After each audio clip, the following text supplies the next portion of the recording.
Do you ever find yourself being unlucky? Moira Orb not leaving you alone? Doomfist punching you from downtown Uganda? Or perhaps Orisa pulling you off the map from around corners? We've all been there at one point or another, and it is in moments like these that our true nature really shows. We can either admit to having been outplayed, or we get really petty about it. Whatever the case may be, there's one comforting thought that we can always escape to, knowing that somebody else might be even more unlucky than us. Introducing DDX, the DPS player, where on our last episode it was all about that petty revenge and making sure that if you can't have fun, so can nobody else. In today's video, we indulge in some good old-fashioned schadenfreude. But I also got a bit of a surprise for you guys, because today we are celebrating the very first Overwatch Competitive Stories episode. That's right, my friends, Nateson managed to convince me to join him for a few rounds of ranked play. That means you can finally satisfy the two guys in the comment section that asked if all I do is queuing for quick play. I also play Mystery Heroes. Our story begins on Hanamura, home of the Shimada brothers and Naruto,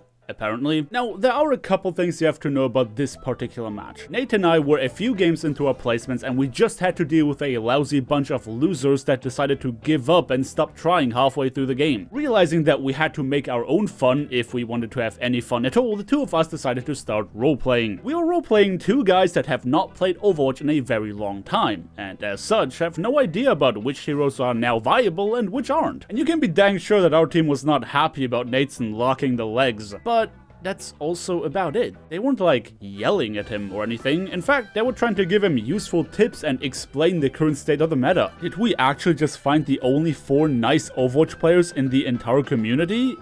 What is going on? Acknowledging just how nice our team has been, I want to make sure that you don't get the wrong idea. This video is not all about making fun of DDX and his avoidable mistakes. Okay, maybe a little bit, but I'm getting ahead of myself. Kicking things off on Hanamura, Jeff had placed us on defense, and this 2CP first point defense went about as well as you can imagine. Now, from my perspective, all you can really see is that we lost both of our DPS players immediately once the enemies began pushing in. With that kind of a head start, I already knew that defending this point is not gonna happen. Rather than trying to back out and avoid giving the enemies more ultimate charge than necessary, I seized the moment when I saw our Ana land a huge bio nade and went for a stagger elimination on the enemy Zenyatta. To be quite honest, I hadn't really thought about a step 2 after I had achieved my goal, so I just followed my Ana and ended up dead anyway. While some of you guys might call this unlucky, let me show you what actually happened here. For any of you veterans who watched my first Stories episode, you'll remember the big brain play that Faye was trying to pull off in which she, well, was standing around, doing absolutely nothing. In that case, this will seem very familiar to you guys. And just in the same way that this was not a good plan last time, it also is not a good plan here.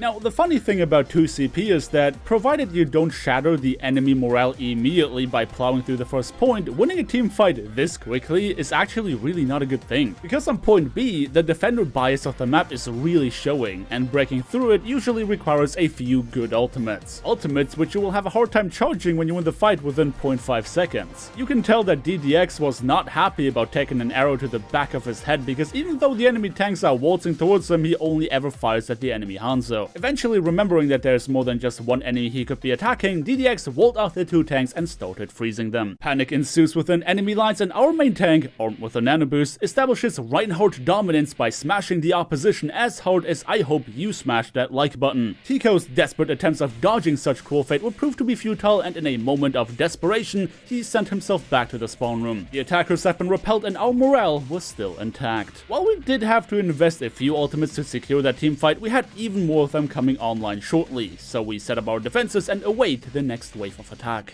I'm not entirely sure if the enemy team just wasn't on the same page about how to approach this offense, or if this has been some big brain multi-layered game plan that had them attack from all sides. But getting poked by Hanzo from the far right must have awoken painful memories within DDX, and he unfortunately screwed up his Mei wall in a moment of PTSD-induced panic. Having wasted such an important cooldown meant go time for the enemy tank line, and a speed boost assist that Reinhardt was trying to go for a surprise shatter. But thankfully, our Zarya confidently blocked it. Ultimates would be answered with even more ultimates, and I used my coalescence to confirm an elimination. But one was not enough, so I fully committed to trying to take out the enemy Lucio as well. From here on out, all we had to do was clean up the stranglers and get this Hanzo off of our balcony. Being stuck between a rock and a hard place does not even come close to describing what he must have felt when his attempted retreat led him into the arms of Nateson's Doomfist. And don't even ask me what the heck this McCree was doing here. Like, why?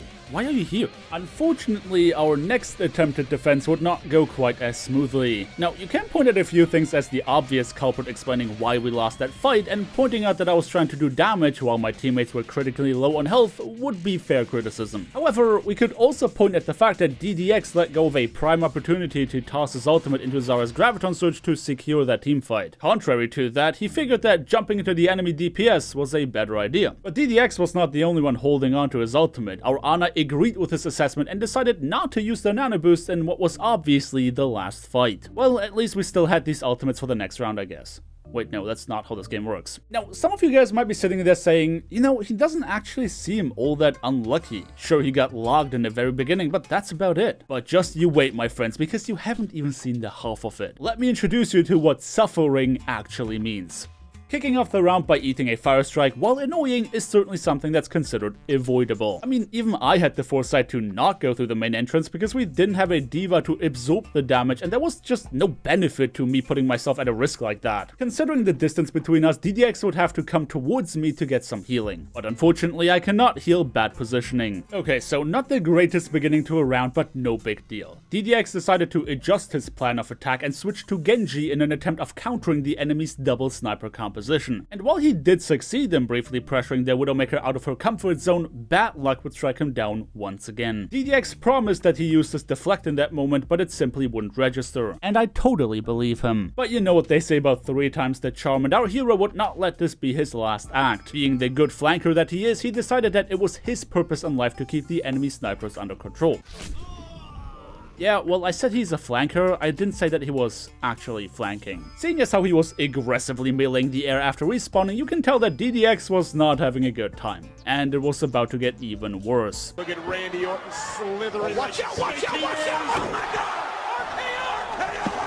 Now, you can say about him whatever you want in terms of skill and intelligence, but this last elimination really was just unlucky. Who would expect the Widowmaker to stare down into our spawn while we were actively trying to assault their objective? At this point, Ghost and DDX seemed like they were having some kind of rivalry going on, so our flanker extraordinaire was determined to get back on them. A body shot would not stop him from full sending it anyway, since all he needed— there's no shame in giving up, you know? The only way that DDX managed to safely get to the objective was on account of us eliminating every single enemy player, and he acknowledged as much in voice chat. At this point, you will notice that I, as the Moira player on our team, obtained every single relevant gold medal. Sitting in voice chat with Nateson, I could confirm that he indeed was in the possession of every silver medal. That meant that our secondary DPS player, DDX, was in possession of no such medal and only obtained what is widely considered to be crippling depression. What can I say? Not everybody can be blessed with godlike mechanical skill, 500 IQ positioning, and a subscribe button. But DDX was not done fighting yet. Rather than succumbing to his own failings and bad luck, he decided to turn his fate around via means of a dragon blade. Slicing and dicing his way through enemy squishies, he gave us the opening we needed to snowball our way onto the second point. Inspired by his actions, our team used this very opportune moment to set up on the objective and fight like there was no tomorrow. And we did in fact manage to get a better time bank than the enemy team. Universally agreeing that this was a good round, our team's morale was at an all-time high. And while you might expect today's protagonist to continue his bad luck streak, he actually learned a lot from the previous rounds. He wasn't only ready for the enemy Hanzo's flank, he even helped me taking him out. Even when things got dicey, DDX would keep a cool head and play to his character's advantage, earning himself a multi-kill by using Deadeye, not something I expected to see anytime soon. Granted, the enemies did eventually capture the first point thanks to an investment of ultimate abilities, but really that is almost expected to happen on Hanamura. And with just about a minute left on the timer, they were in no good position. Nateson was playing the bouncer to make sure we don't get flanked again, though Ghost was having enough trouble as is anyway. And this defense was about as boring as it gets. I mean, a win's a win, but it is still disappointing to see that the enemies thought they could get away by doing the exact same thing they did the first time around. We have shattered the enemy team's morale, and they were now left to full hold us with only 5 players. And unlike their pathetic attempts of just doing the same thing again and failing miserably, we decided to really drive it home by going to Cheesetown. Now you see, considering that the skill rating average in Overwatch is hovering somewhere around 2300, our big brain strategy might warrant an explanation. Usually when assaulting point A, teams are going to have to fight their way through this choke point. We're not gonna do that. As should be apparent by our previous attempt, breaking through a point A defense requires a level of competence that our team is lacking. And considering how often the enemies manage to find an opening pick, having one of them leave the game is not as much of an advantage advantage more than it is simply evening the playing field. With only 3 minutes on the clock and having to capture point B as well, we knew that we can't just run our face into it until we get enough ultimates to win the fight, which is essentially how we won the first time. So instead of doing all that stuff that takes like,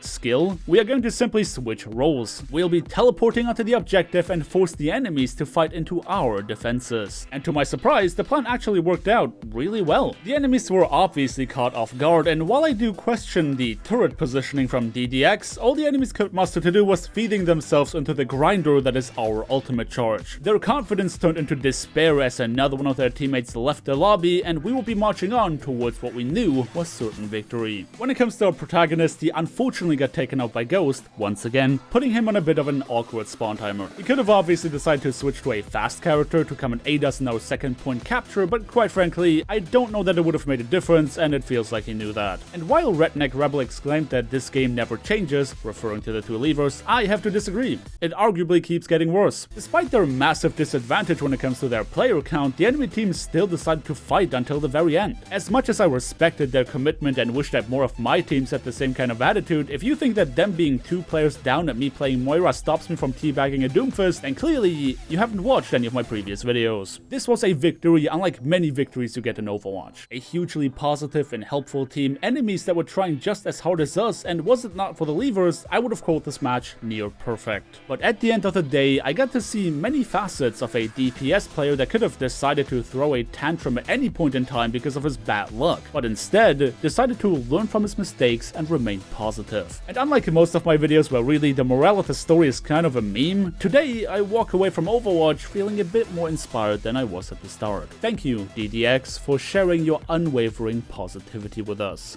The end. Hey, you better don't get used to all the stuff about positivity and whatever, because I'm pretty sure there's gonna be more Doomfist teabagging next week. But regardless of that, I hope you enjoyed today's story, and if you did, do let me know by dropping me a like on your way out, consider subscribing if you want to see more, and don't forget to ring that bell to not miss out on any of my uploads. Thank you everybody so much for watching, and I hope to see you guys next time.